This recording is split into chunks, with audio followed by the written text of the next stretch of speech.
Кім, бәке, сіздің есіміңіз кім болды? Кешірім сұрайын. Бір рет сұраған сақтаймын, иә? Кім? Сіздің есіміңіз кім болды деймін, өтіп бір рет сөйлесіп қой. Енді қарасаңшы, 2020 жылы волонтер болған, мен өзім заңгермін да. Жеке меншік андай мемлекеттік қызметте істеген емеспін. Енді қараңыз. 20 жыл президент волонтер жылы деді. Мен сол кезде бар енді ит құсқа көмектесетін, қоқыс жинайтын волонтерлық, экологиялық шаралар ғой енді. Мүгедектерге көмектесетін. Мен осы еңбек министрінің сайтына қарап отырсам, еңбек деген көшіру деген бағдарлама бар екен, переселение да енді. Сол жерде мен неше түрлі сайттар арқылы үгіт насихат жүргіздік. Шымкентте баспанасыз, үйсіз жүрген отбасылар, 5-6 бала шағасы бар, жастарын 40-тан асып кеткен, 50-ден асып кеткен болды же. Сендерге уже туысқандарын көмектеспесе, ешкім өтсе, онда осы жүргендер деп айттым. Сонымен 80 отбасы көшірдік. Соғыс қазсан, ол тұра бізді Егемен, Айқын деген газетке шығарған, Сабитхан, Ұлтжанды деп. Дұрыс, сен қойшы оны. Сен журналистерге видео түсіріп шығарамыз дедім, керек емес дедім. Сонымен бір түсінгенім, сол 80 отбасының 7 отбасы қалды, 10 отбасы қайтты. Диплом жақтарда. Біреуін қатын қынсылдаған, ойбай, мен төркім саңып кеттім. Ойбай, үй беріп тұр. Бірақ одан не пайда солтүстікке көшкеннен, Сабитхан? Сөз бөлмеші, кейін айтасың диалог. Содан мен түсінгенімді қазір қазақ тіл мәселесі көтеріп жүрсіңдер ғой.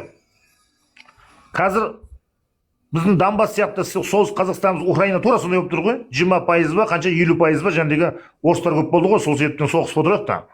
Біз солтүстік Қазақстанда қазақтың санын 90% көбейтпей, біз қазір ештеңе істей алмаймыз. Конституцияда орыс тілі дегенді ресми тілді алып тастай алмаймыз. Қазақ тілі деп маңырап жүрген Ноқтар сол Петропавлға орыстар шабуыл жасаса соғысады деп тұрсың ба?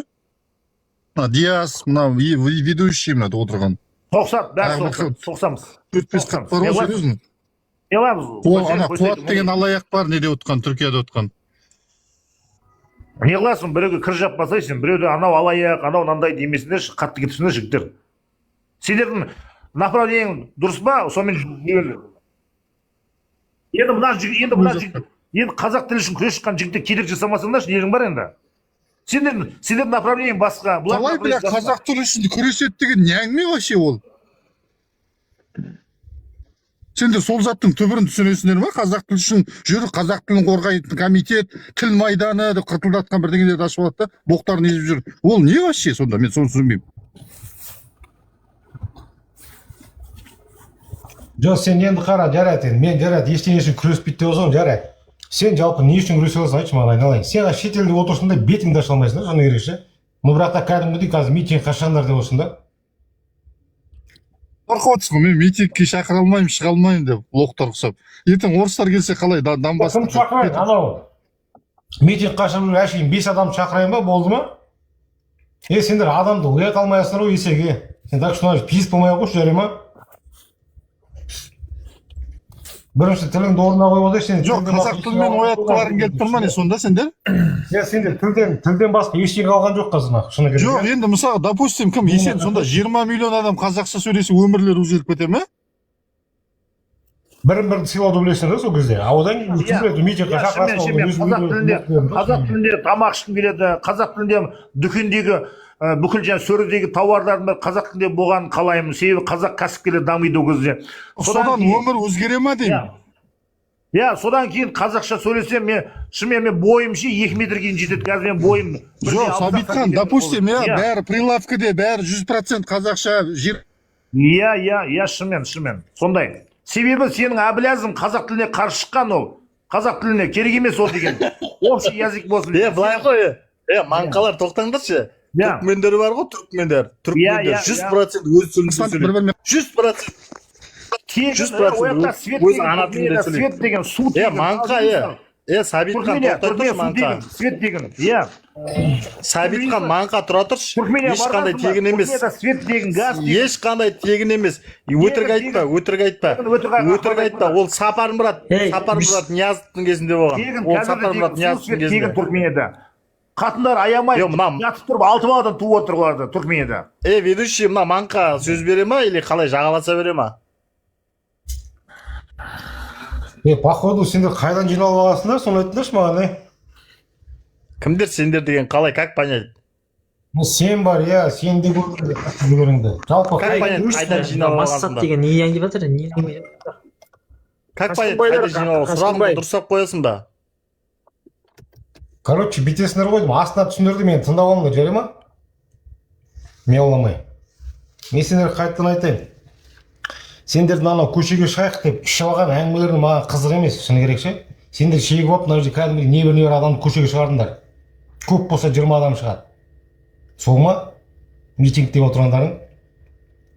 Сендер бірінші өзінің астында отырған халықтарын оятып алыңдар, жарай ма, дірілдемей. Шетелде отырсыңдар да шыны керек не беттеріңді аша алмайсыңдар. Кеше көрдік қой, сотқа қанша адам барды? 50 адам барды, қайдасыңдар? Қалған жастар қайда? Митинг түгілі сендер мына сотқа бара алмай отырсыңдар, есектер. Қайдағы митингті қыртып отырсыңдар, мына жерсін айтыңдаршы маған. Так что ұрғы айналайын, не нақ. Бет алдыма қытқан әңгімелеріңіз шыны керек анау жақтан сасық беріп жатқан, маған қызық емес, қайтадан айтайын, жарай ма? Сөйлесесіңдер ма нақ, кәдімгідей нақ, дұрыстап сөйлесіңдер. Мен сендердің эфирлерге келген жоқпын нақ, мына жерде мияулап отыратындай, шыны керек ше. Өздерің отырсыңдар ғой эфирде, біріңді бірің мал қылып. Сол жаққа барып отыра берсеңдерші, болды емес па? Сен неге өзің сотқа бармадың дейді. Есек, блядь, ана миллиондаған Алматы нақ, қайда нақ сол кез, айтыңдаршы маған. Мен қайдамын, Алматы қайда нақ?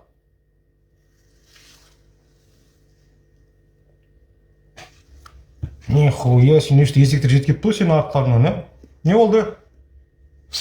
Артында астында отырып кәдімгідей кәне митинг деп біреу шықпайды осыны отвечать шыны керек ше. Ебать, пиздец. Батырлар, бля. Таста жалобы.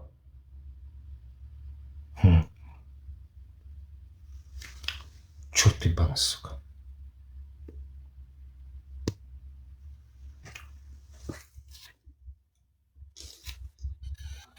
Ассалаумағалейкум, есен братан, қалайсың? Уағалейкум ассалам, братан демей ақ қойшы, жарай ма? Болды, бауырым, қалайсың? Жат салы деп. Қалай, денсаулығың?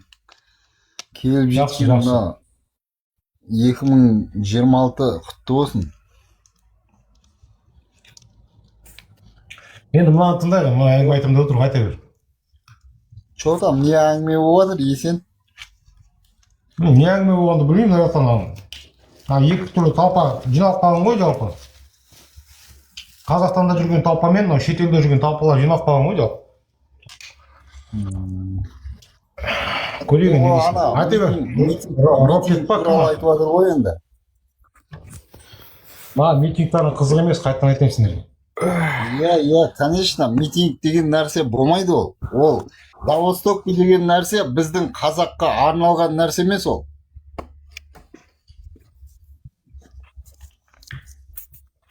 Кочегар, демал, есек.